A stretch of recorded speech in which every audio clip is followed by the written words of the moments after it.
Welcome to class 2, part 2, painter's palette, color and light, painting with emotion. So this is me revisiting our demo from last week, just to kind of get a little bit of finesse, a little bit of clarification, because we were just discussing that some of the trees and things don't necessarily make sense.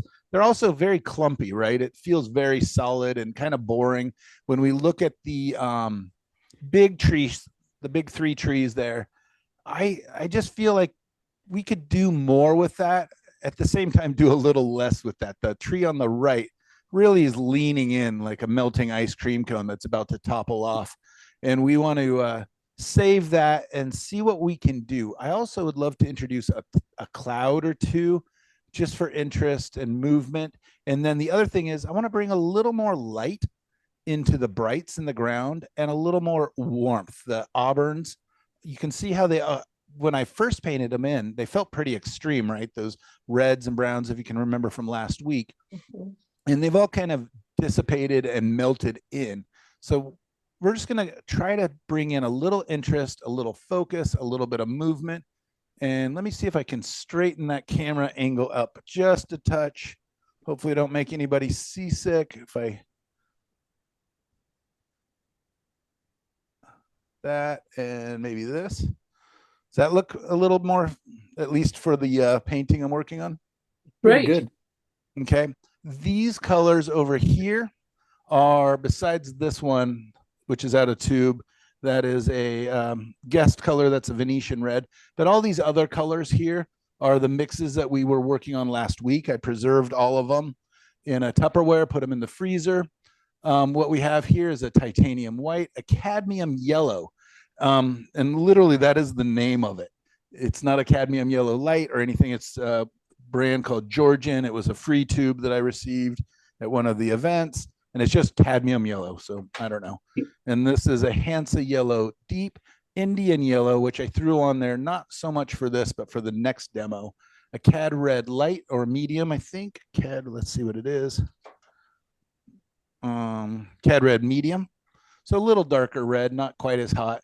A quinacridone red, ultramarine blue, manganese blue, which has been polluted with some darks or whatever. This is a Payne's gray, and then again pre-mix or just mixes from last week. The other thing I was thinking might be fun to do is I really like these kind of warmish red trees here, right? I like that they're different. So I want to see if we can't play up a little bit of all three of these trees look very, very related, besides that this one's going to fall over soon. This is also a bush that I clarified, I hope, that is in the foreground, and then there's going to be, not as tight as I thought.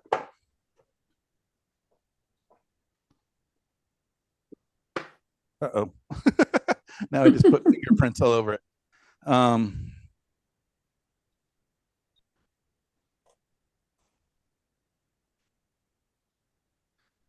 Nice thing is that it's almost dry-ish. Let's see if I hit it with a bit of paint thinner, get those fingerprints off. Don't paint like me. Be cleaner. It's called the personal touch. It's called, yeah, exactly. That's my DNA in there. All right, there we go. So I want to reshape this tree. In fact, I want to kind of reshape all the trees. So I'm going to remix my sky color. And what I'm going to do is use that as a negative shape to get my sky holes and kind of carve this out. So I'm just going to grab a palette knife. Again, last week we painted the sky and then repainted it because I wasn't happy with the colors. When I'm doing sky holes, I don't generally want them as light as the background, as the big sky, because what it is there's the light coming through the tree. You can see these little sky holes here. If they're as bright as this, they'll read as doubly, triply as bright because they're next to darks. Yeah. And they'll feel really glary. That took me a long time to figure out, why did my sky holes feel so artificial or almost like illuminated lights within the trees. Carlson says it's because there's no side light coming in. You're just getting more of the pure color that's back there in the sky, and there's no other light coming in, that they're just a little bit darker. I agree with Carlson. But it's also because it's next to a dark color. That's true too. Because I agree with Beverly.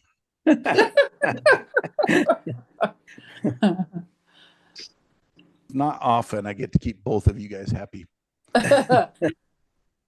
John F. Carlson and Beverly the Great. Don't want to make either of them angry. That's what I've learned. Okay. So what I'm going to do is I'm just going to, and I have not planned this out at all. Like I said, we've been gone with family health issues and traveling with my daughter. And luckily everybody's feeling well. Grandma's still with us. My mom's out of the hospital. And I got to have 3 beautiful days out at the beach. But what that means for you guys is I wasn't thinking about class. I was always thinking about you guys, but I wasn't thinking about the class. Well, that's quite right. You've got a life. Well, yeah, I can pretend, but yes. So I'm just looking, and even though it's not pure, this color I mixed over here is a little more purple. I'm not mad at it. I can, I could make it a little more manganese, which is my green or blue if I want. But what I want to do is just think about what are some interesting shapes that I can do here.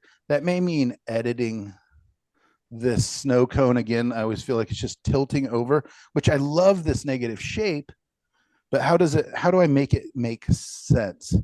So I'm just going to come in and just kind of chop. Also see this line here is super straight. Straight. Mm-hmm. What if even that, right? Even this. Mm-hmm. Oh, that feels so much better already. Yeah. See about the heart rate, the pressure, and you guys probably all have that, and we all probably have different ways of registering that in our body and our brain when things look right or don't look right. And I think that's important to listen to. Okay, see those lines that I just put there? Dumb, right? It made my heart rate go up because what it did is it just followed this line. Yes. Luckily, it's fairly dry. We can bring that back. And I just go, okay, that doesn't belong there, but I do want some air in there. Okay.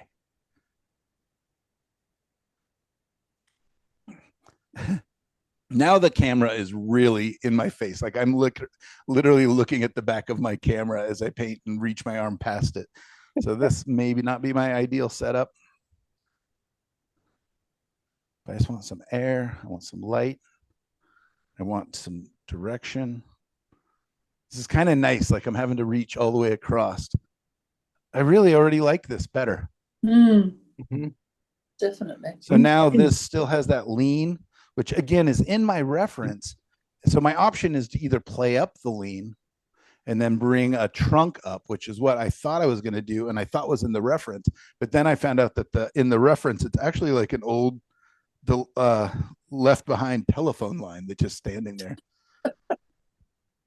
So it's weird. You got to constantly be questioning your reference, questioning what you want. I can load my brush up and really use it like a thick whiteout and really get in there. Or I can clean my brush slightly. I didn't wipe it very hard. And now what happens if I use that little bit of paint that's still there and I want to thin out the tops? So, because at the tops or on the periphery of the trees when you're painting your sky holes, it just gets a little bit thinner, a little more light. I've got to make it make sense though. I can't just dab them in. I'm literally thinking of where's the trunk coming in? Where are the canopies reaching across and doing their things? If I just start dabbing, which is easy to do, like I always joke that one sky hole is great, so 1,000 must be amazing. But it's not. Too many sky holes.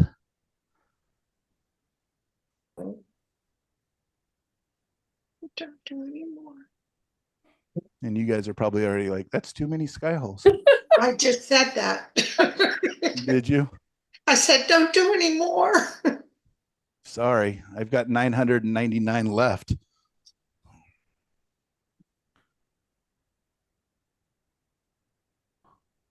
Okay, do whatever. Well, for me, it's not the number of sky holes, but I guess there are holes where I thought the trunk of the tree would be.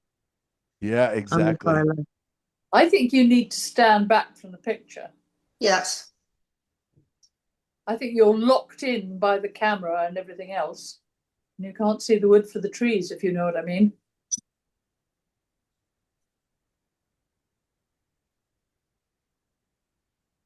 You could possibly take out just a little bit of that curve on the right of that tree, like just cut that, no, on the right. Right. No, the tree that curves, the right-hand side of that, if you straighten that just a tiny little bit, it might not have that much of a curve. It already looks straight now. It does. It looks better now.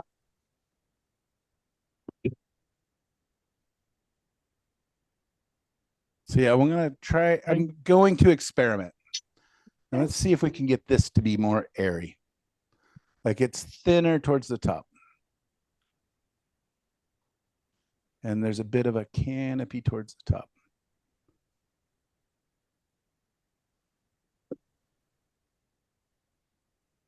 You get a nice sense of light on the top of that middle tree there. Yeah. Yeah. What I have a hard time doing is where the mountain will go through. All of a sudden, you see this branch? Yeah. Just ends right there. So I'm trying to figure out, okay, there we go. I'm just always thinking tangents. What's an unnecessary tangent? What's possibly sometimes a helpful tangent? So I'm breaking this into two trees, this one and this one.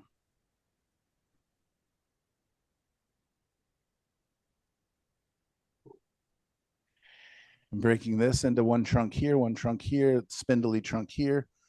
This one, I want the trunk more probably from this, well, actually probably two as well. There are multiple trees kind of coming in, and I'll show you that in a second. And I'll find a better way to describe it. Let's also take some of this color. I'm going to use, this is a really soft, fine brush. This is a synthetic, which is really nice for getting nice, clean, sharp lines. I'm going to set this down for a second, and I'm going to grab a hog hair bristle brush, which is much more brutal. And I'm going to take just a touch of this. So this is the sky color that I've just added, just the littlest amount. And I'm going to bring that down over here. I'm going to drop it here, and I'm going to drop it over here. I'm going to now take a smaller one, and I could have started with a smaller one. This is a filbert, which creates nice soft edges. And I'm just going to blend that and create a little more dynamicism, a little more of a contrast down low. It's nice. And what I'm hoping is that hill just falls back that little bit more. It does. And then if you like that, you just need to do it 999 more times, just like sky hole. So let's pretend we really do like that, though. And I'm half joking, but let's just see if we really push this hill back a little bit more.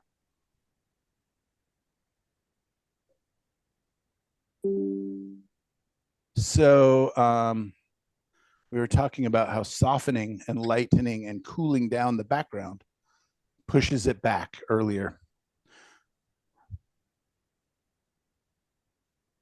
All right, so my painting underneath is not dry. If I wipe it away, it actually takes away that underpainting. So got to be careful there. Okay. Do these tree shapes feel better and more interesting?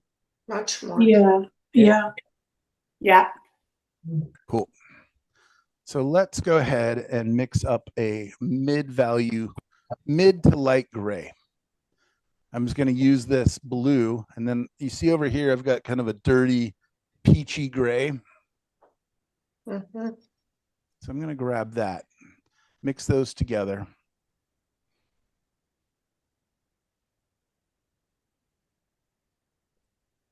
So it's kind of a warm, well, warmed up. It's not warm, it's cool. Maybe touch more white because I don't want it very strong. And I'm just going to put in, I should plan this out a little bit, but I'm going some clouds.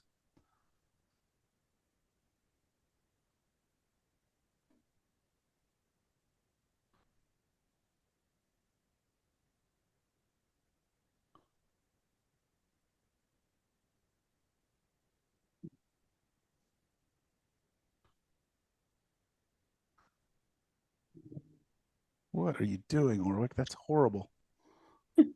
It's okay.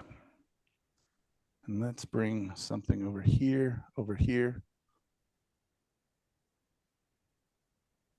What I want to do is kind of keep us in this area. So I'm trying to figure out a bit of a trap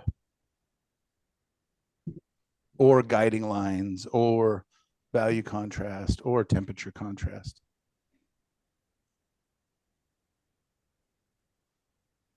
What brush is that you're twirling with? A really old, probably from my college years, old hog hair bristle brush that used to be Right. oh, actually, it's always been a filbert. So this is one of my favorite little filberts. And it's It just makes some nice lovely to, shapes. it really does. It creates nice, soft, rounded shapes. So I'm trying to make some darks. These are going to be the kind of the shadows of some clouds I want to have in here that are going to, again, I want to keep us in this area. So I'm kind of thinking, what's a circular shape without making a big circular cloud. Mm. So I like that. I think Yeah. these darks are a little bit darker than the sky, definitely grayer, less light, less color. But what I'm going to do now is punch them up.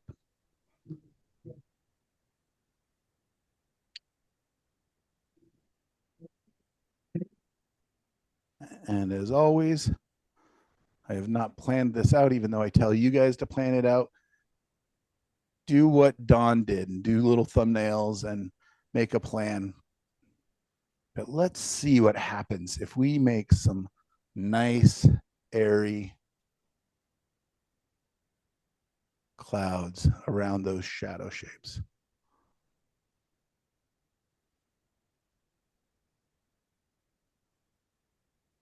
It's too bright. It's so bright. Yeah. It'll be all right. You'll survive.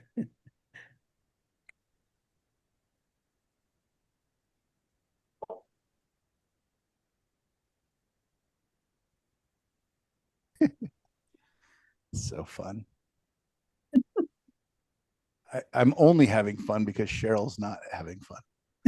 Well, I'm thinking, I'm waiting for you to get out your shaving brush and Oh, I'm not going to do that on this one because soften a lot of that everything's up. wet. But yeah, on the next demo, we definitely will.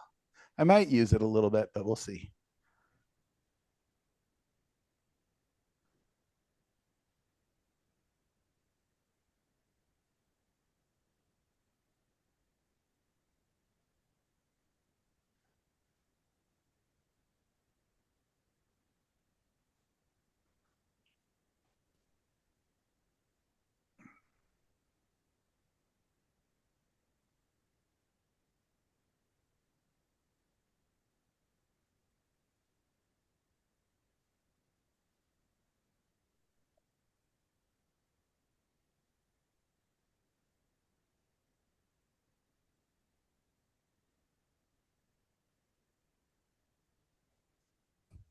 All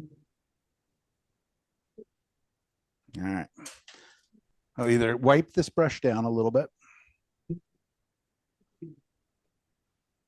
And I'm trying to decide, do I want a yellow or a red or a bit of an in-between transition color?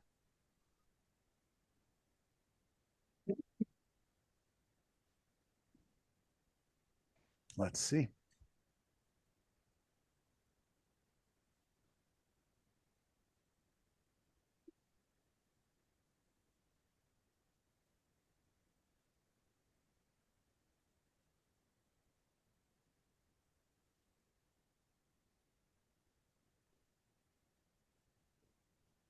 Okay, my question is, where is that pink coming from?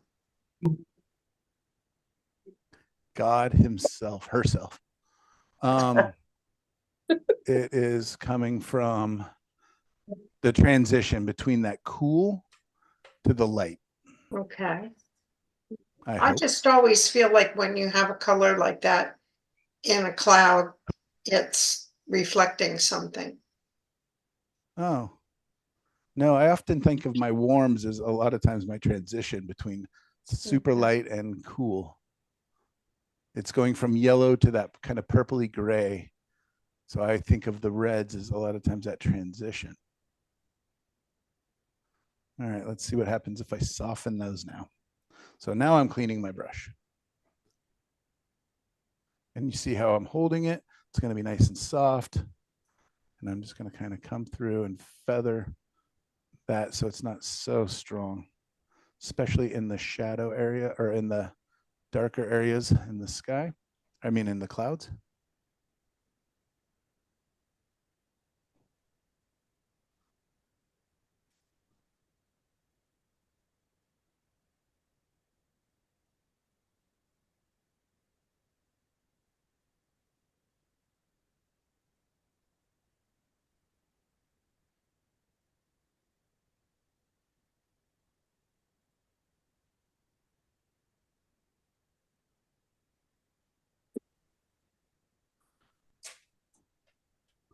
Now I'm going to go back to a softer brush.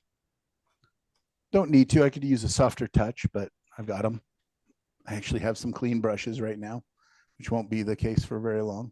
And let's just air that out. Let's take that bright yellow and make it soft edged. So they're airy, soft, floating, I hope. Mm. So you often choose a color if it's cool to really light, you choose a warm color for the transition? I guess so. I love red as well. If I'm going from yellow to purple, and I'm thinking of that transition in color, it seems like that in between needs to be one, some color that's between yellow and purple, which could be orange, peach.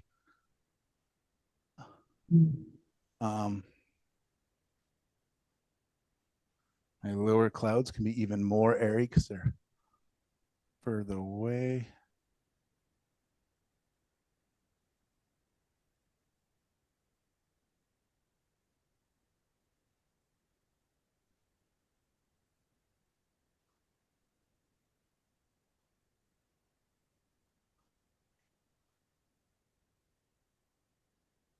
So this is really strong here, really strong here.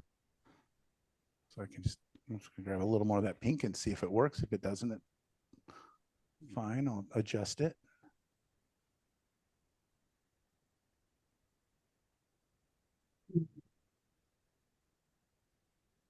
And hopefully they're not reading as too pink. It's a very, very, very subdued light pink over there. If it's too strong, let me know. It's pleasing to the eye. Yeah, and I'll bring some more reds down into here and stuff. But I kind of want it to be like a, it's summer, right? It's the nice, maybe early summer light. This line here is too strong. There's a weird, I don't love this shape, especially with this line being right in the middle, equally balanced. So I Yes. can either get Yeah. rid of it, or I can bring this up. Again, playing up that C shape, kind of an inverse C to kind of guide the eye, hopefully.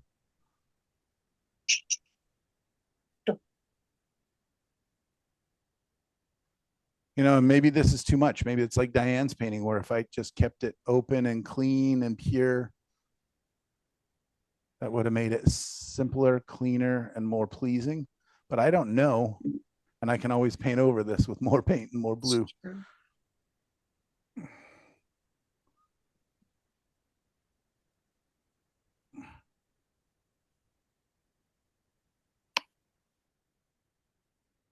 There is a repeated pattern.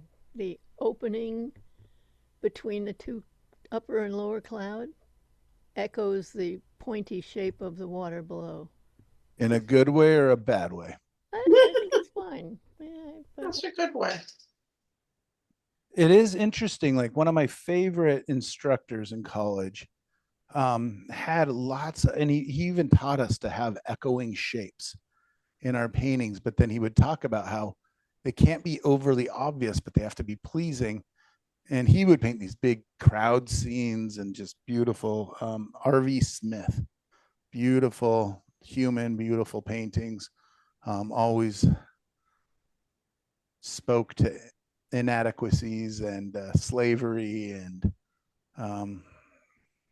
yeah, he was just a wonderful instructor. Probably still is. But I think about that when I'm always trying to get rid of all my tangents and all my repeating forms. Like, oh wait, but some can be really useful. So the sky is getting quite busy, and this dark right here is still grabbing attention. I don't think it needs to.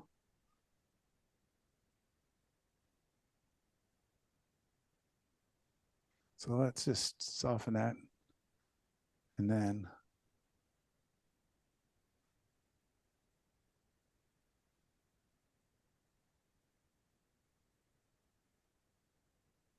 Aren't those repeating patterns and shapes that called fractals? yes, yeah, I mean, yeah, but I don't know how to use them in the sky. They're usually within ground forms when you're talking about fractals, as far as I know, or the solar system, I guess. All right, let's test something. Let's go ahead and grab this big guy. Let's just see. It's going to be a little bit difficult because I don't want to smudge my tree edges too much, but let's just see. So I've got my brush here. It's totally clean. I'm just using the paint that's on there.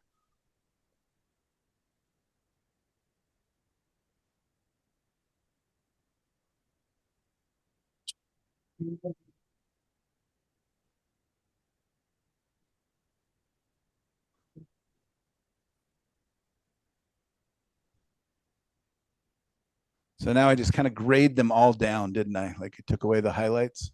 So then I could decide if I want to revisit. And let's just see.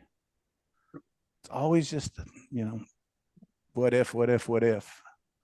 And a lot of times it's what if I hadn't done that, but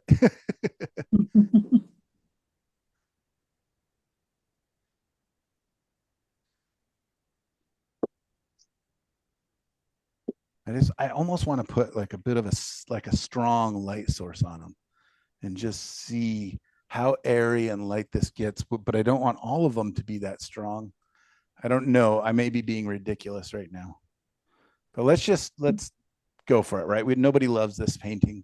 We can only have fun and learn. I like it. Not true. Yeah, but you don't love it. The sky really adds a lot to it. Oh, that's cool.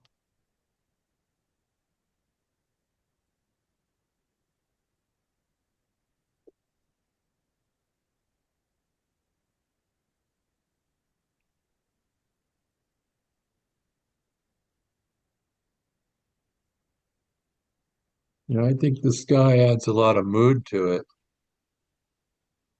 Without hopefully competing too much. It's like, okay, I know where the focal point is, and then you get to here, but that's why I'm trying to do the clouds so that when you get to the clouds, they're going to bring you back here again. You know what I mean? It's like you've got to earn these clouds by spending more than 2 seconds looking at this painting. I hope, or I'm giving you something to spend more than 2 seconds looking at.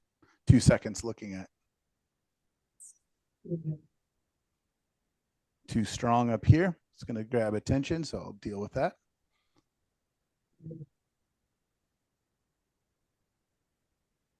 Did you see how that contrast up there all of a sudden? Try not to look up here, right? Yeah. So always just being aware. And it's either I can leave that, but then I'd have to play up other areas, more light.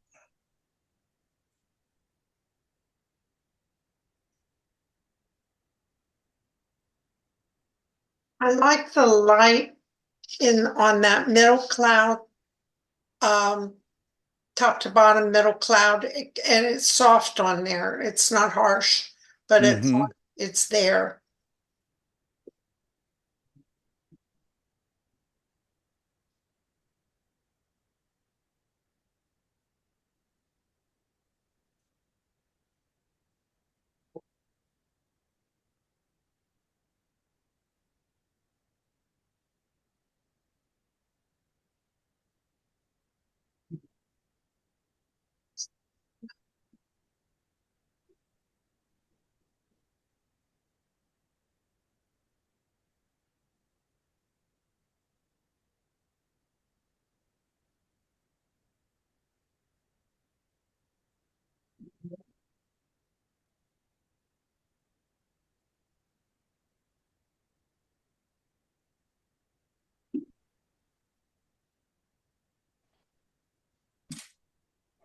So little paper towel,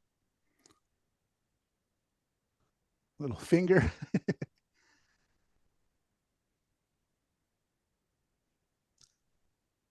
So now I want you to look away for 2 to 3 seconds.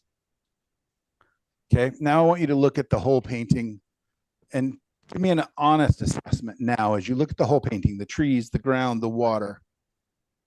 Do those clouds demand too much attention? Are there areas where the cloud jumps out to you too much? Or is it a nice supporting cast member? Because this painting is not about the sky. I think it's a nice supporting cast. I agree. Yeah, I do too. Yeah. Absolutely. And I feel like what it does, again, we've added all this texture into the sides of the trees, whether or not it makes sense yet. We've added, and I can keep softening the edges. What I love to do when you have like a highlight on a cloud, let's just look at like here. Right there, yes. What I do is you don't have a there. line, you soften one side of it. Ah, right. Much better. Otherwise, it's a line, right? And within clouds, you can have them soft on the outside where the light is or the air is moving them. Or you can have that soft transition where it goes into those grays and pinks and other colors.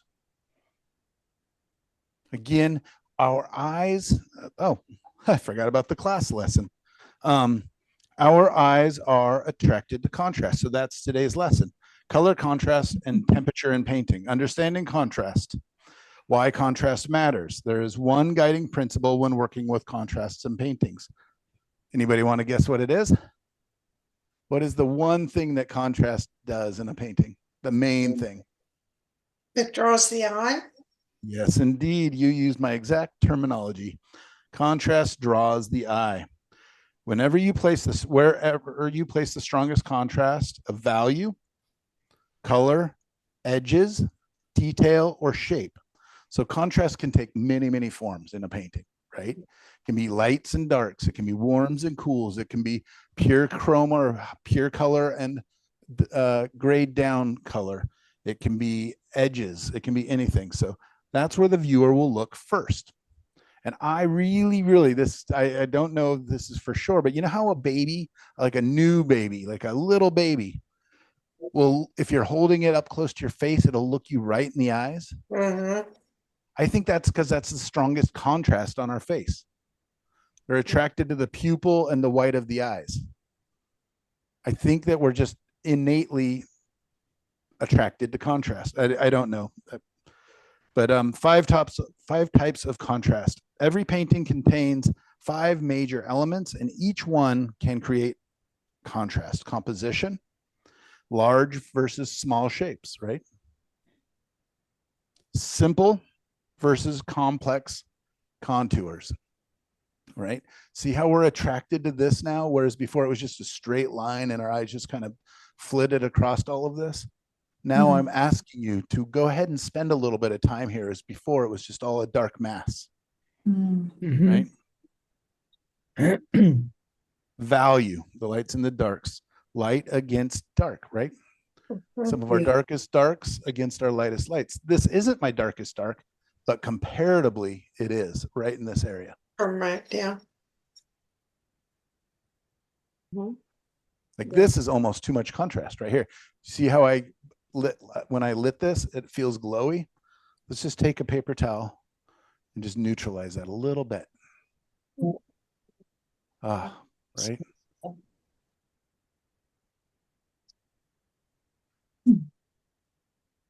Still feels really strong. It's funny, on the monitor, on my painting, this does not feel that bright. That spot right there. But that's the camera. Oh no, never mind. That's my cursor on the monitor. I was like, why is that so strong? Okay, never mind. I'm not going to try to pretend to explain science. That's my cursor. Cursed cursor. Cursed cursor. Subtle versus strong value shifts. Okay. Strong value shifts. Strong value shifts. Very subtle value shifts. Very subtle value shifts. Right? Where the darks and the lights meet each other is contrast. Our eye will follow along this. Our eye skims and bounces around and moves around in here. Get back to the strong contrast. Our eye literally follows along. Color, warm versus cool. See that contrast? And that guides our eye. Saturated, high chroma, meaning high color, strong colors, versus muted. This one for me is a pretty strong saturation painting, right? So I'm playing up, like that's one of the reasons I came in and grayed this area down, because that strong blue, I wanted these a little softer, a little closer together. Since you have so much white in the sky, it needs a little bit in the reflection. Not Yes, much, for sure. just a touch. Just a touch. Yep.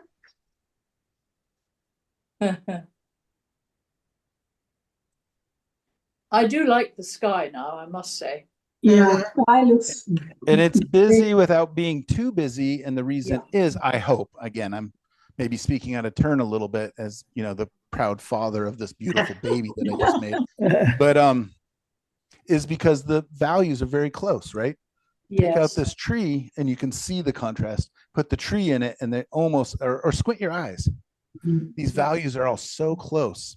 I'm assuming you're not done. I'm not done. Color, I just got to teach a class otherwise, or teach a lesson. Otherwise I feel like I've wasted hours and hours of typing. Color, warm versus cool.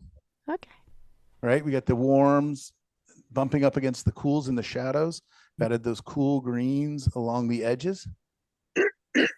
Creates that transition too, right? Between that strong dark shadow to the light. See it right in there? Yeah.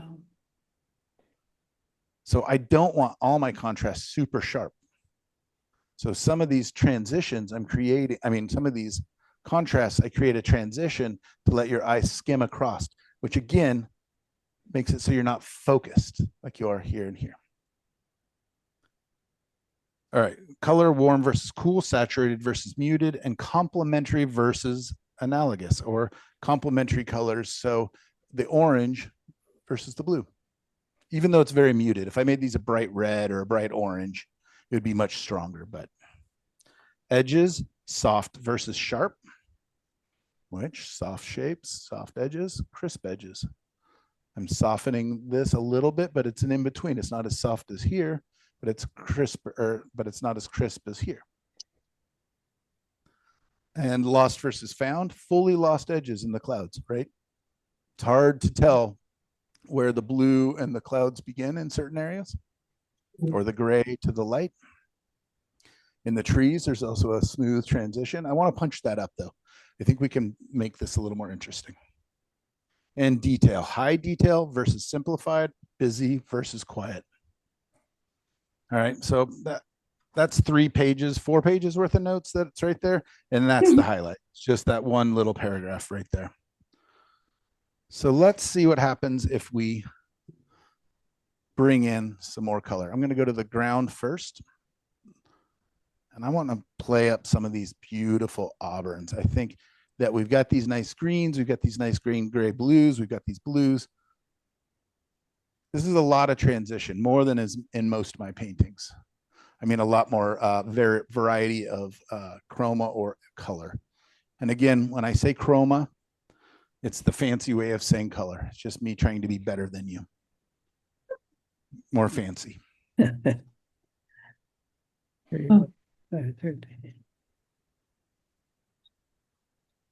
at least I'm not saying it in French terminology, which a lot of my instructors did.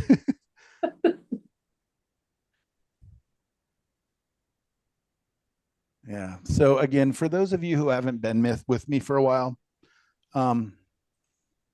maybe it's obvious by now. I grew up in a barn. My bedroom was literally in a barn. My roommate was a goat, and that's not a joke. And when I got to art school, you know, coming from a town that had very little art, an art instructor that I never ever saw paint. She was wonderful, super supportive, but I don't know if she actually ever did make art all the way through high school. See that? Doesn't that make it so much more colorful? That warm versus that cool all of a sudden just brings things forward. Is when I got to art school, and you know, the teacher's like, so who's your favorite artist? I was like, you mean there's somebody else besides Bob Ross?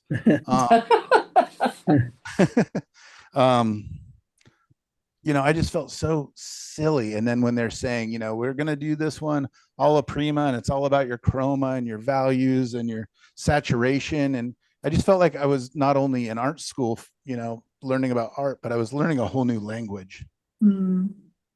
And I was just constantly trying to translate it in my head while trying to pick up the lessons. So I try my best. You guys can call me on this at any point. I try to, when I say values, I'll say lights and darks, even though that's an obvious one, right? We all understand that. When I say chroma, you'll hear me say color or the name of the color. So I try to translate it. Not because I don't think not because I think you're nearly as dumb as I am, but because I want you to learn the terminology that you're going to hear when you're in the galleries or watching documentaries or talking with more sophisticated people, or fancy or pompous. Pompous. But it is the terminology that's used when discussing art, right? And a lot of it is French, a lot of it is in other languages, and we just use it. But I try to shortcut the system a little bit and help it make it a little more understandable as we're all learning together. Yeah, quite right. And I really had some instructors and some, you know, and I've watched lots of art videos and stuff where I do think they're making it artificially complicated to make themselves sound smart. I don't know if you've ever read Edgar Payne's book on composition and landscape painting, one of the better art books out there, but so difficult to read. I really feel like, for one, it's old, so it's written, but I felt like he was just speaking in a way that wasn't friendly and purposely slightly unapproachable.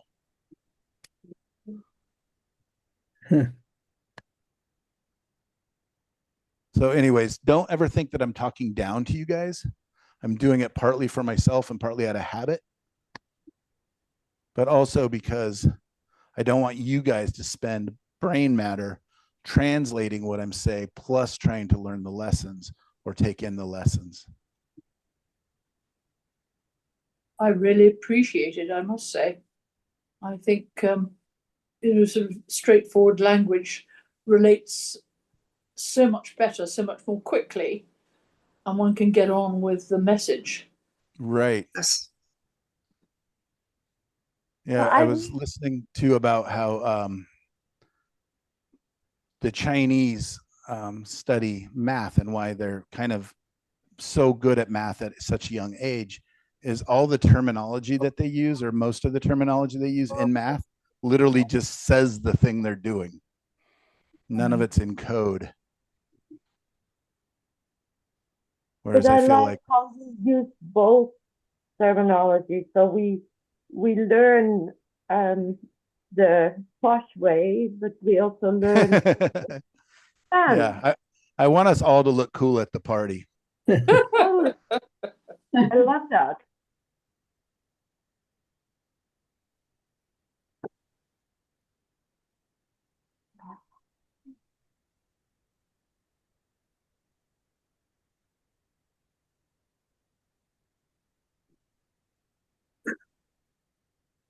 I think at one point you said this was spring, but it's not spring anymore. Nope, it's summer now. Late It's early summer. summer. I don't know what it is. It's got a lot of red in there. Yeah, I brought a lot of red in. Which really Especially right helps. here. I'm not sure that was a great choice right through here, but I kind of love that transition. Yeah. So I'm waiting for you to address the shape of the left side of the pond. And I wonder if you're a standing contrapposto while you're painting. Oh, great. You're one of them. Oh, well done. I truly have no idea what contrapposto means. Back from my ballet days. Counterpoint. That's awesome. Tell me which tree you are worried about. No, it's not the tree, it's the pond. Oh, the the shape pond? of the reflection is a big, dark, almost solid shape that keeps pulling my eye. That combined with the red of the grass below, it pulls me to that left corner in a way that Sure does. It is a little heavy over here, isn't it? Okay. I appreciate that. And I'm changing this whole design based on a couple of things you said last class where I couldn't quite see it, but you saw it. So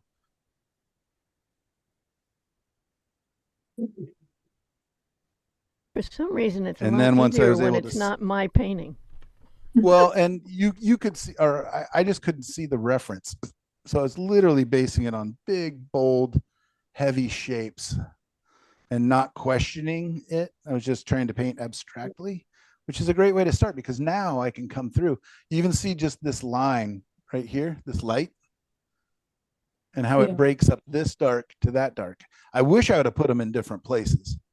I wish they wouldn't be almost lined up. Maybe I'll just make this guy even a little smaller.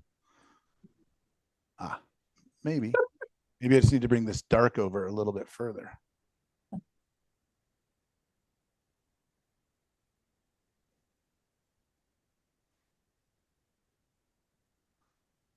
Okay, what was I doing? That works. But yeah, again, that's a tangent, right? This tree, this little bush right beneath that tree. So how do I break up that tangent?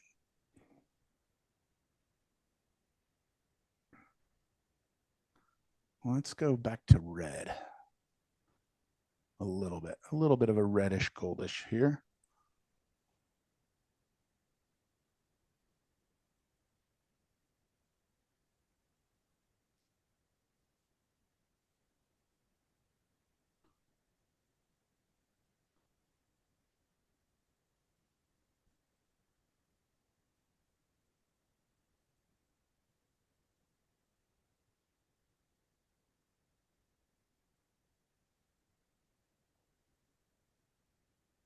kind of a nice color.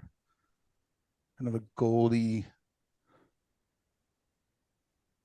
greenish. Late summer now. Yeah, we've really modified this. Isn't that interesting how just a couple color choices really change it? And now I'm getting into the colors I like, right? It started off as this blue, green, and remember it was purple to begin with. Mhm. You guys can remember back in the old days last week.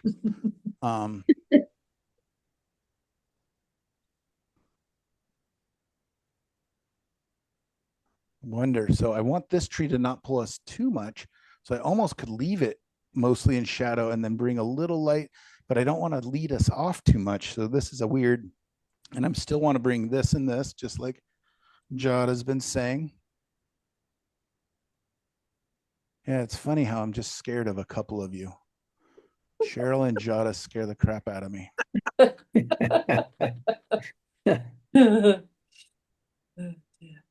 Mostly because you're right.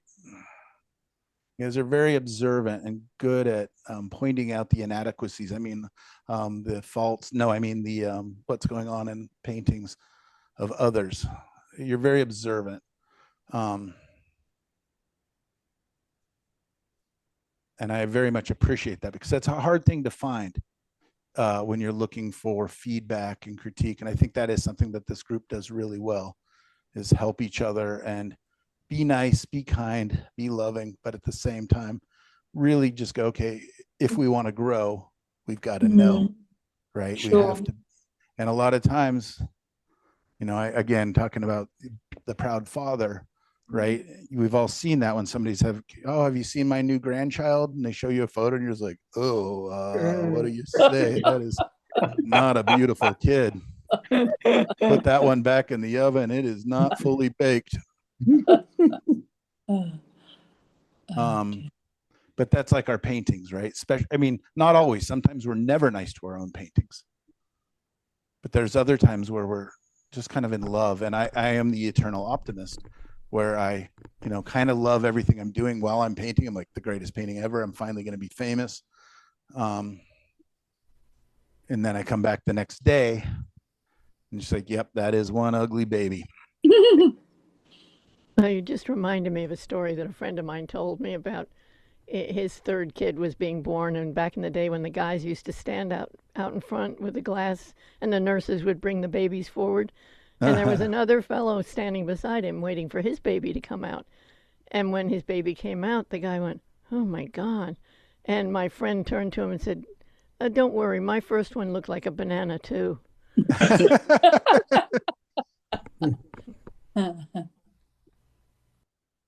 Yeah, that is. Yeah.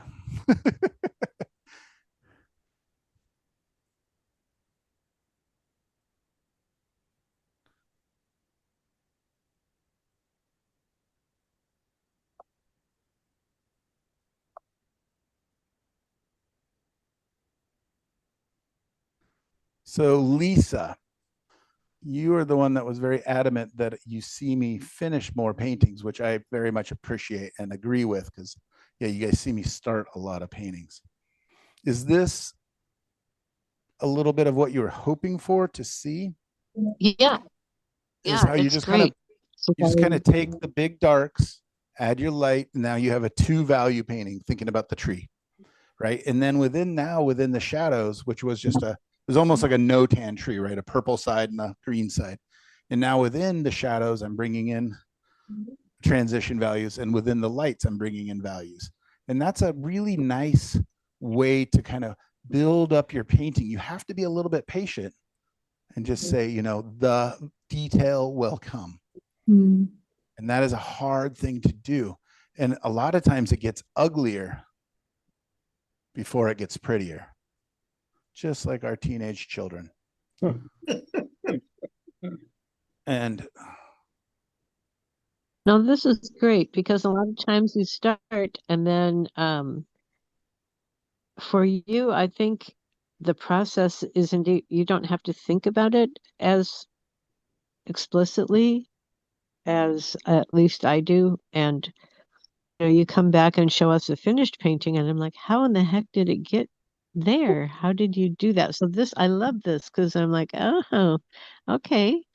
Like the sky is completely different. I mean, so many things, and like just reshaping the trees, all those steps build upon one another. And for me, it's really helpful to be able to see that and hear it as you work through it. I can see a finger mark.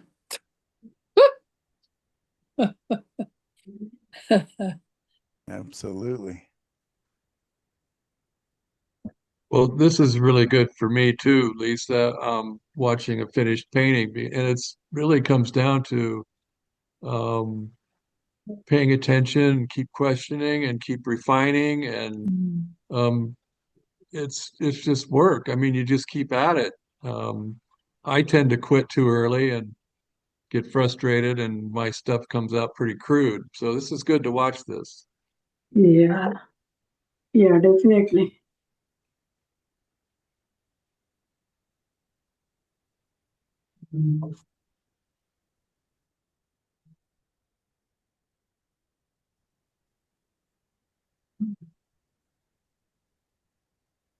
Even even reshaping that tree that looked like it was falling over, I wouldn't have thought to look at the other side. And it really just took working on the side that I wasn't paying attention to straighten it out. You know, just that kind of thing. This is just great. I love it. Good. So the good news is this is taking longer. That's not the good news.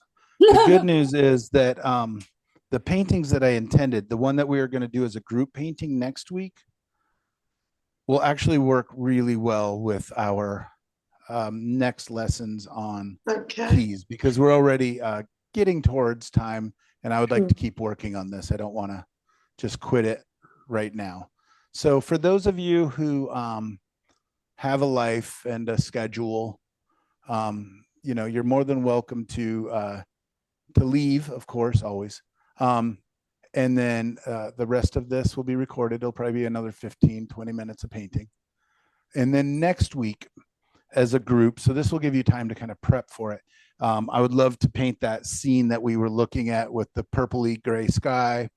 And then that way I will actually be able to use the lesson that I intended to do to show you how we can modify it and create our own, so that we're all painting a similar subject, but we are making it our own, which I think would be a ton of fun. I think it'd be really cool to look at everybody's work, or, you know, whoever wants to paint along with us and do something. So are you guys okay with that?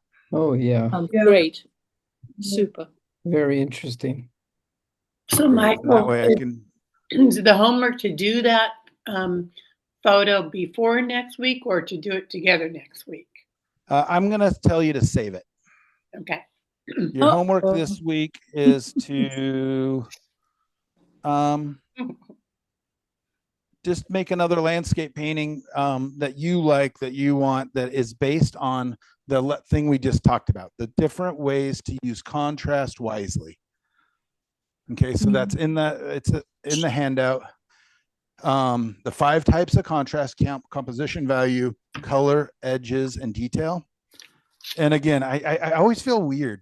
Like, these are things we talk about all the time, right? So I'm always trying to present them in slightly different ways and different ways to use them within your paintings, and different ways to think about them, because it is really, I think I've told the story that I used to teach at college art classes for beginning, intermediate, and advanced.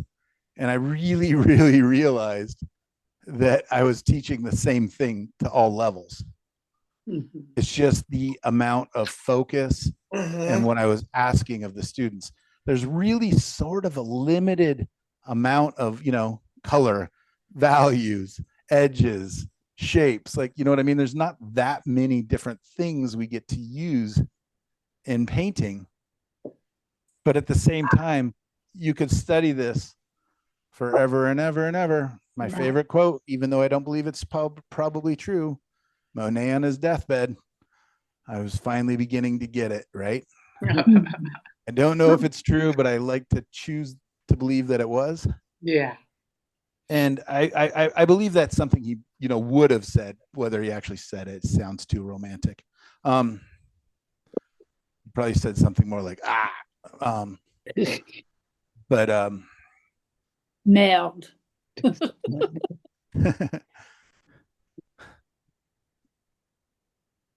and I can just keep punching up. I can bring more reds, more greens, more yellows, whatever colors I want to do in here. But now I've got my families established, my light family and my shadow family. I've got my temperature families established, my cools and my warms.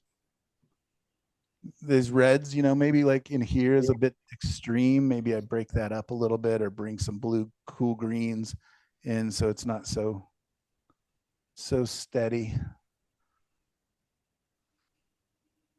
Oh, the big thing I wanted to do was bring these blondes in. Get a little more light. I want to even lighten that ground plane even one more level in certain areas. So that's good.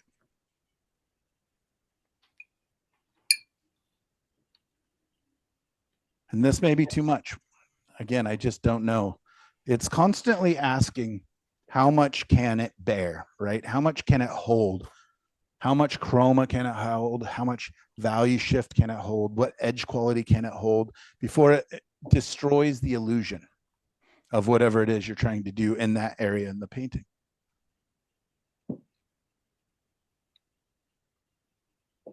That's better. Does that make sense? Yeah. Can this background handle this much light? The colors are becoming so much richer. Mhm. Right. So now I'm going to push the contrast within that color.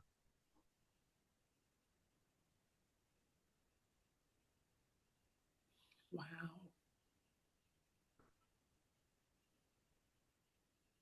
Right. Isn't that shocking almost? Mhm. Lovely. And my instinct is, oh, what have you done? And I have to hold off for a second because, of course, it's shocking. It's the only thing that's doing that. Right. So what if I do more as opposed to less? Because a lot of times I chicken out. I really do. Just, oh, that's shocking. That makes my heart rate go up. And so I just take it back. I'm sorry, painting. I'm so sorry. I would never do that again. Didn't mean to do that. I didn't mean to do that. I love you. You know me. But what if? What if there's more of it and it creates a harmony? The only crappy thing about this, what if, is I go, what if I just have to paint over more areas to get it back to where I liked it?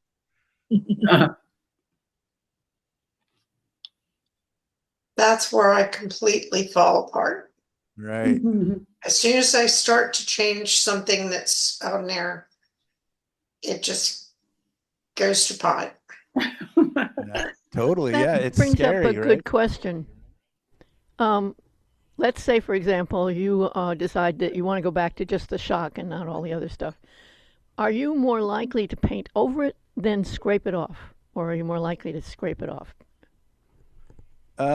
It's usually a combination of both. Usually I have to scrape it to be able to paint over it a little bit, scraping off or paper toweling it off or whatever that is.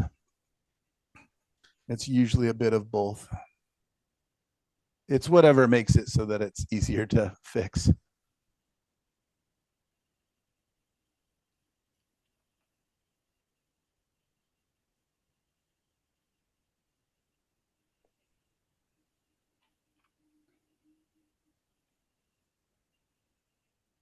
You see how that now this feels like a bit of a field that's kind of a different grasses, like we've made it beyond the pond and the grasses that are growing in the pond back to a field.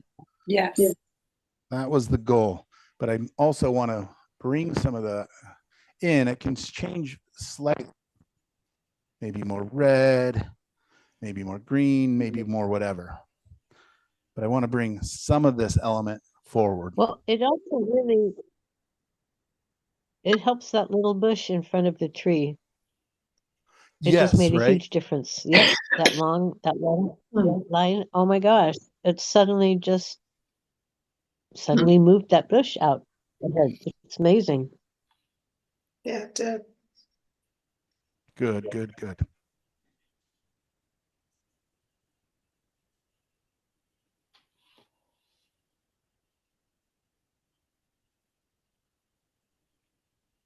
I like how it opened that field up way in the back. Yeah. Yeah, just putting that line further back Uh-huh. there. Yeah, It added more pushing that depth back because I know immediately. there's a edge row right here below this tree. Between this tree and this shrub, there's some bush, Mhm. right? You can see a cast shadow, and I can push that too. Let's not make it the same as the grass because that would be really optically weird. So let's take that same color, that light, but mix it with some blue, maybe a little more yellow to make it a touch greener. So I want the value roughly getting close to that, but not the color, right? Again, I don't want it to compete with this, but I do want it to be very obvious that the shrub is in front of this tree, just so that Jada isn't mad at me anymore.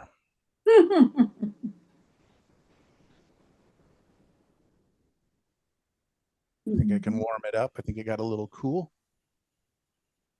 So I'll add a little red to it. I was just filling up my teacup, so I only heard my name at the end. So you've taken me in vain, I can tell. Yeah, that's right. Oh no. No, you saved this painting. Otherwise, we would have had a weird ice cream scoop falling out of that tree forever. So this edge row's going back into the shadows. I need something done to the top of that little bush to make it pop a little. Yeah, it's the same color as the tree, isn't it? Yeah. Yeah, let's make it a focal point. Let's just get crazy. So it's going to be a blueberry bush. Let's make it a blueberry bush. Let's see what happens.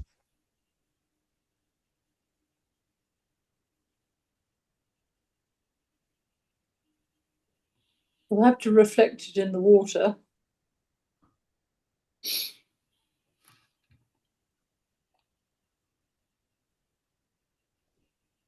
Well, it's made it much more of that gap, much more of a center of attention now. Right, and maybe what I can do is Yes. Yep. Yeah, it's right kind of by the center of the picture, so you don't want it to be too much.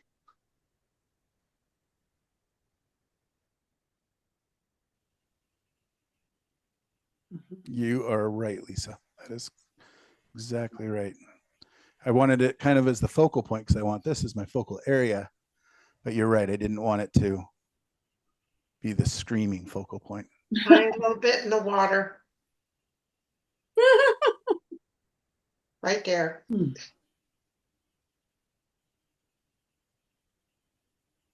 little more. This is the most extraordinary experience. We've got a brilliant master painter. We're telling him what to do. Isn't it fun? And he's being so good and just following our ideas. Ridiculous. But I think we learned so much doing that. We do. We do. And I have so much fun. As So- much as I know I'm a genius, it's just no, I'm just kidding. It's really fun to hear other people's ideas. And again, every time I critique your guys' work, or I shouldn't even say critique, talk about your guys' work with you, I learn so much. I really do. I enjoy it a lot. Having so many different ideas and influences and from all over the world, and Oh, I have really- a question about our assignment because I had assumed we were going to do that drama one, but you're saying Yeah, we sorry should pick about that. something. What? So I'm thinking I'll just pick one of the photographs that it's Cheryl, I think, that has the most of them to give away. But what would be a useful one in terms of having something in the distance, something in the midground, something in the foreground? Right. Okay. Let's talk about that a little bit. Let's go with. I mean, to specifically be able to do, value, color, Yeah, exactly. So, okay. So the big point too is you do not need to use the 5 types of contrast, especially to draw the eye. It only takes 1 or 2. So while you're doing it, or even while you're picking out the image, just go, okay, what is it that, is helping lead my eye, whether it's in the reference or whether it's in the design that you decide to do? What is it that is helping to lead your eye, or what are tools that you can use to help lead the viewer's eye? And so the 5 types of contrast: composition, value, color, edges, and detail. Again, these are on the handouts. Using contrast wisely. Ready?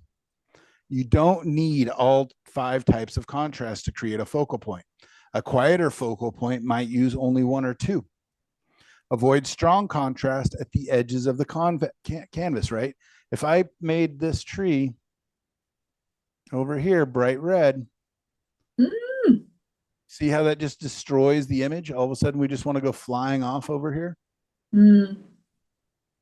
Right?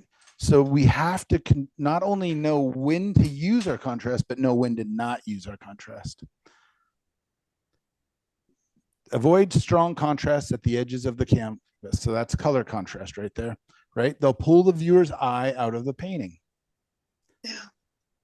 Most paintings have multiple areas of contrast, and that's why we call it areas of contrast, not a focal point a lot of the time, especially in landscape painting. Right. I have nothing wrong with a focal point if it's clear and crisp, and lots of artists get away with it. But a lot of times I think of areas of focus, right? This is my main area of focus. This red tree helps. This strong contrast right here helps. This odd shape helps, right? Value contrast, color contrast, temperature contrast, and value contrast, all within one area, right? But I also want you to travel. Right? So I've got other areas of focus using other tools. Most paintings have multiple areas of contrast. Choose the most important one for your focal point and make that the strongest. Let the others be more subtle. Equal contrast everywhere equals confusion, right? If everything's special, nothing's special. It's like being in Times Square in New York, right? You just don't know where to look. Do I look at creepy Elmo? Do I look up at the blinking lights? Do I look at the, millions of people in their fancy outfits? It's just so much. It's stimuli overload. I have a question, which may be kind of weird, but up there on the left-hand side, along the left-hand side at the top, there's a rather large sky hole. Yes. Now, if you're going to frame that, there's going to be a tiny little bright colored sky hole, right? Right. So let's just subdue that. There we go. But no, you're right. Yeah, exactly. It's same over here. And I can have a sky hole. I just don't want it to be punchy. Yeah. Yeah.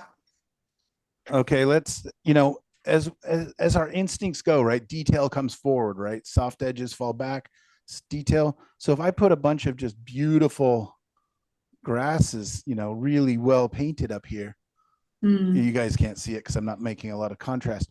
But again, this would be that, where do I want my, I can keep this foreground really soft. Regini's getting so good at that in her paintings. We've all, told her that and watched how she's adjusted, like not putting lots of detail at the very bottom, but moving up a couple of inches so that our eye skims through. We know what's going on. There's some grass, there's different colors, but the detail really doesn't begin until we get to that other side of the creek. I might want a little bit, but I don't want to overplay it. Not always. Sometimes you can. Sometimes you can literally have lots of contrast, lots of detail to less, right?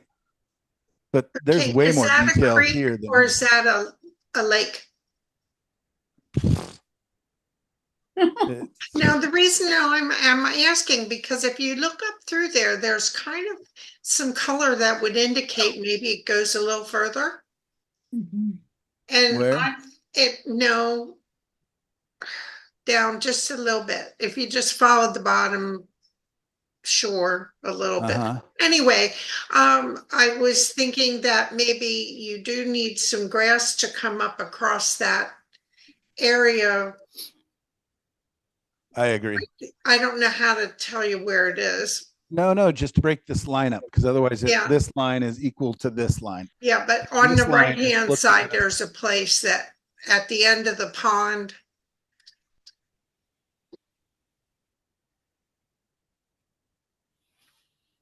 Yeah, this would be a great time to bring out my scraggly brush. I think she may be talking about off in the distance on the right side. There's a dark patch that looks like it might be the side of a stream. Oh, right here. No, way over. No, further over. Oh, right there you in go. there. See that dark patch? That looks like I the I edge would just bring some grasses up there to not have a line. Well, not that, but that's all right.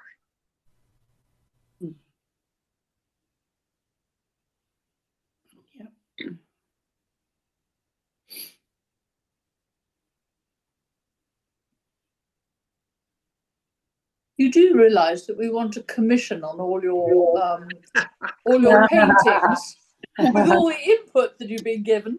Are you kidding me? I was going to charge you for all the paint I've been wasting. Oh, dear. I think he'd be willing to pay the commission if we all buy them. That's true. But I do think this dark line is too strong. Like, I don't know what it's telling us. Yeah. Well, there's not enough of a bank there to overhang that much. Yeah, exactly.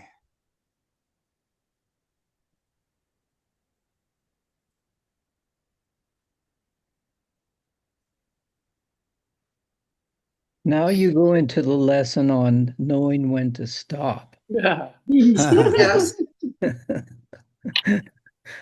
Exactly. This really turned out beautiful, Michael. It did. It's lovely, isn't it? So beautiful. And so different from what we started with. Yeah, so much different. I think it's none of where you to are sign saying it. I liked it better before. Go back. So that's nice. No, definitely not. That's beautiful.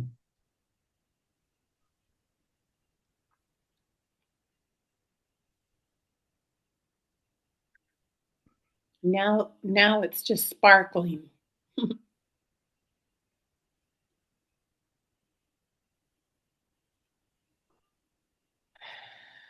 Yeah, I think we are about done, at least. So now, next week, I'd love to hear what you think about this painting next week when you just, now it's done. I'm presuming you feel it's done right now. Getting close for sure. But, yeah, it might but take I'd be a little interested to bit, hear because, the rest of us, we look at our paintings a week later and go, are you kidding? And this is why we drink wine. Yep. Yes, definitely. It's almost wine time on the East Coast. Yeah. Just wanted to see if I can get away with in that bush. So it makes No. a canopy over the top. It's too much. Sky holes are You so wouldn't be able to difficult. see through that bush that much. I think so too. Sure would be fun if we could. And then I want you to turn that other light off. Okay. When it's warm. Nope, Because I I just gotcha. like to see what it looks like just under plain light. Yeah, and it's nice because you get to see the contrast more and stuff. So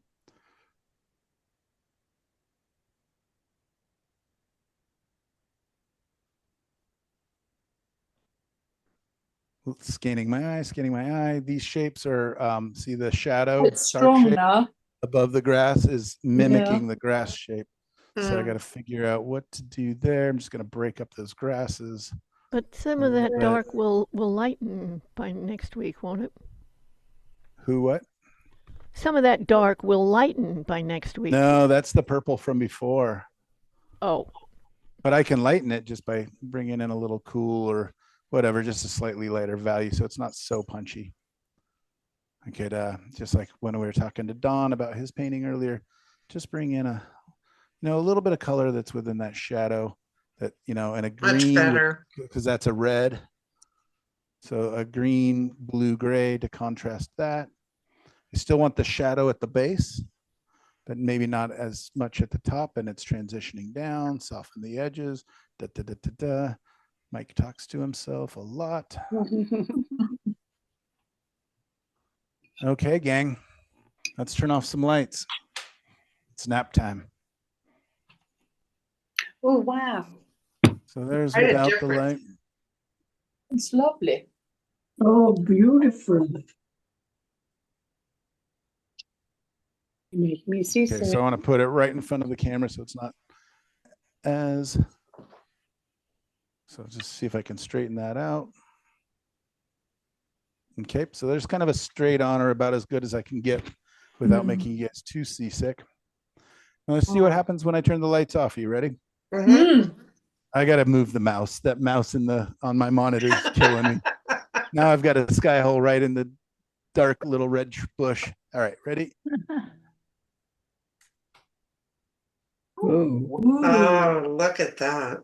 And now this light makes sense, right? It's kind of Yeah, the it strongest does. light casting through. Yeah. So I love the sky. Yeah, beautiful it is. Now, how I does stole your that sky monitor from you, compare? Regina. Huh? What's that? How does your monitor compare with what you see on your monitor? How does that compare with what you see on your painting? It's actually clear on my monitor. It's quite dark in my studio. iPhones are really interesting about how they lighten things up. Yeah. They're really good at nighttime. Here, I can turn off my little. But anyways, Regina, I stole that sky from looking at your reference or your painting from last week a little bit about the kind of silhouetted kind of silver sky, you know, and I know you stole that from my reference. So now we're all fair. Now we're just back to even again. But So yeah. are you saying that what we're seeing on the monitor right now is actually lighter or darker than what really exists in the studio? Well, in my studio, it's quite dark. Yeah, it's there's a lot of bouncing light because I have no direct light, so it's a lot of weird glares. Okay.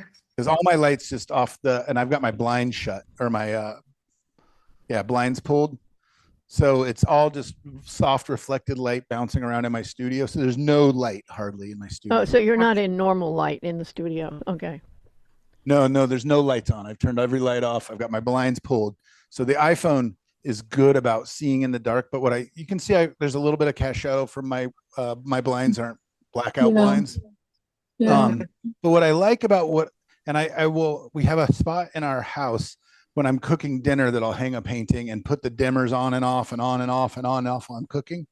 And what I'm looking for is if the painting shows well in really low light, that means my values and shapes and contrast are pretty good, right? Yeah.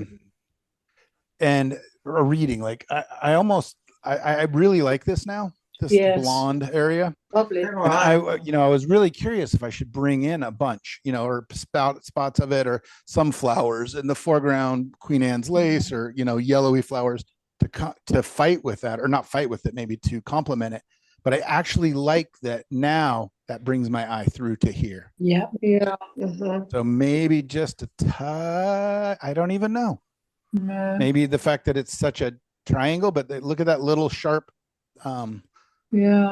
pointer is kind of taking us right where I want you. Look at these clouds. Remember how clouds are so subtle? And my whole goal was to have these clouds Into there. keeping you there, but without being so obvious. It's so funny when I look back at some of my paintings right out of college, when I first was starting to paint and thinking I was so clever learning about design, and my clouds would literally just be boink, boink, boink, boink. And I just, beating everybody over the head with what I thought was cleverness. And now I just realizing, no, it can be so subtle. A trail, a line, a guiding line can be just, the barest of like grasses have been blown over a little bit like this. Right? See how that kind of mimics the cloud shape a little bit? But nobody's going to say, oh my God, look at Mike. He's so obvious pointing us here. I hope. Do you feel like a little bit of that sunlight would hit in the lower right corner? Correct. It would. And that's why I was wondering. But these are also, I'm thinking of as like almost like wheat or something, you know, a Right. field where something's growing. But it does feel like light coming across and through. Mhm. So that's where, yeah, that would be my next Definitely. things, is if I want to punch that up. I could also do the converse of that. Inverse, not converse. I don't even know what that means. Shoes. Yeah. The inverse is bringing in a little darker shadow to make these Yeah. feel a little bit lighter. Okay. But I also don't want a strong contrast because I want you to skim across. Right. So that's that balancing act, right? And nothing's right and nothing's wrong when I do it. But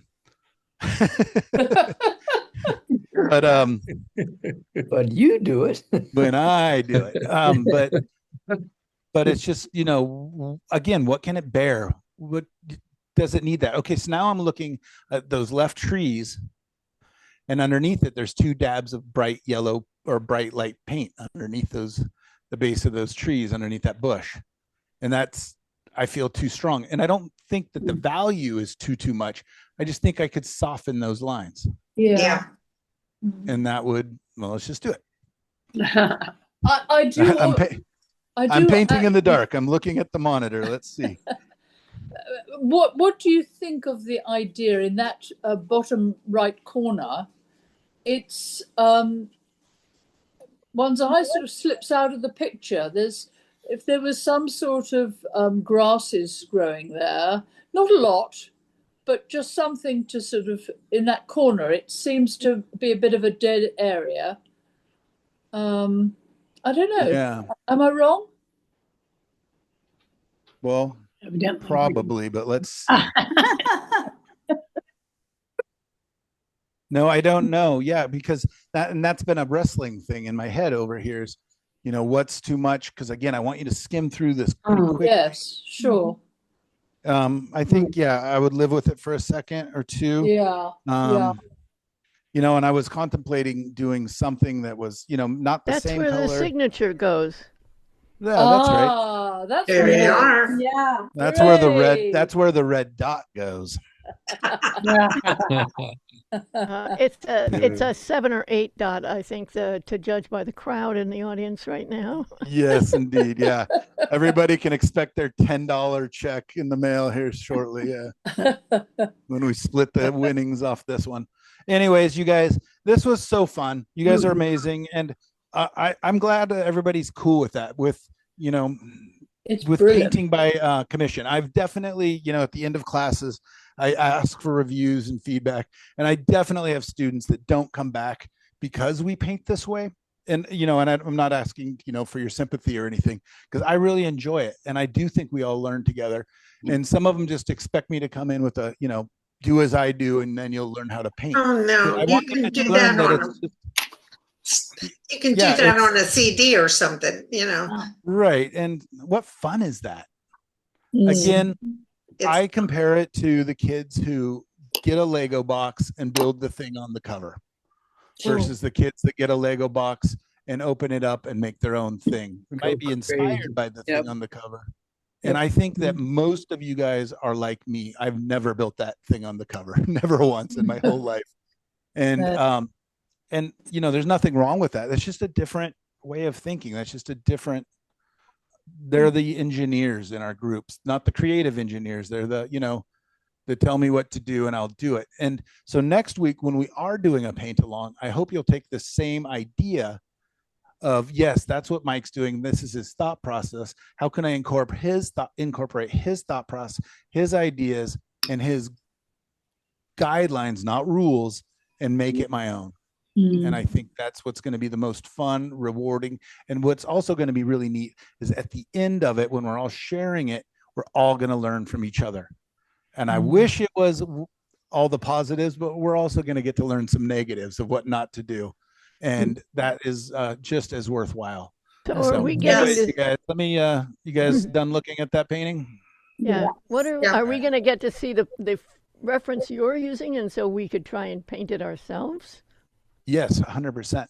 the reference was, I posted it. It's on the Yes, top of I think it's on Padlet, isn't it? I thought Yeah, that and was it's the at the top. dramatic one you said we shouldn't do.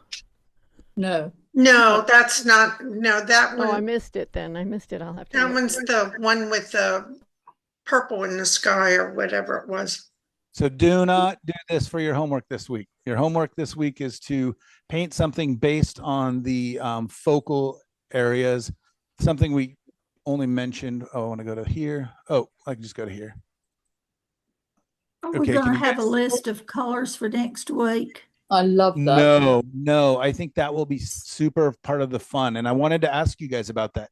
I can use just my typical split primary palette, or I could just, this is my opportunity to get in my drawer and pull out some of the purples and grays. And everybody sees the reference for next week? Yeah. Yes. Okay, so what I'm going to do is we're going to go through and do a couple different edits. I've talked about the fact that this is a dike right here, this hill, Yeah. which Yeah. if you're from Savi Island or whatever, that makes sense, but it doesn't really make sense in this picture, or it doesn't have to. Like, I could just lower these trees and keep this horizon line going straight across, right? I can Yeah. make these trees taller. Like, I don't, and so we're going to talk about the different decisions. There's also a pond right here, right? I don't think that helps. I think it draws attention right to the left side, right? Yeah. I think these trees are so awesome and Yeah. weird and gnarly, but I also hate the shapes of them. Like, everything's on the right side. This tree's kind of dumb. Like, there's lots of choices. There's also, I think, water back here. Yeah, that's what it looks like. Yes. And Yeah. I don't know what this is, a ghost. There's lots of things we can decide, right? These trails, the different grasses, we can bring in other colors. I mean, this is the never ending class. What am I doing here? Can you guys see my, So we're painting that one together next week. yeah. Anyways, we'll talk all about that next week. I don't I need to got keep it. you guys. Go get I lunch. just wasn't sure whether that was the one. we were Heidi, supposed to Alicia, start. I appreciate your guys' patience hanging out with these weirdos. Yeah. Thank Hopefully that was Okay. fun. And just working on the 5 different types of contrast, how to use those in your painting, whether that is for your focal point or just to guide the eye through the piece. And then next week, we're going to start a whole series on the different keys of painting: value keys, color keys, temperature keys. And that could go on forever. We can talk about edges and all the different things, but we're really going to do a deep dive into that. I know for Linda Morgan O'Connor, that was one of her favorite lessons of all time, was value keys. She brings it up quite a bit. I think Lisa, you also really enjoyed that one. And so we're just going to kind of get into that and take a deep dive versus one lesson. We'll go 3 into it and and do a bunch of fun projects. So I think it's going to be great. Fantastic. Perfect. All right. Thank you. Thank you. Awesome, you guys. Thank you, Michael. Thank you so much. Fun as always. Good All right. lesson. It was great. Thank you. Take care, everybody. Bye. See you tomorrow. See you tomorrow.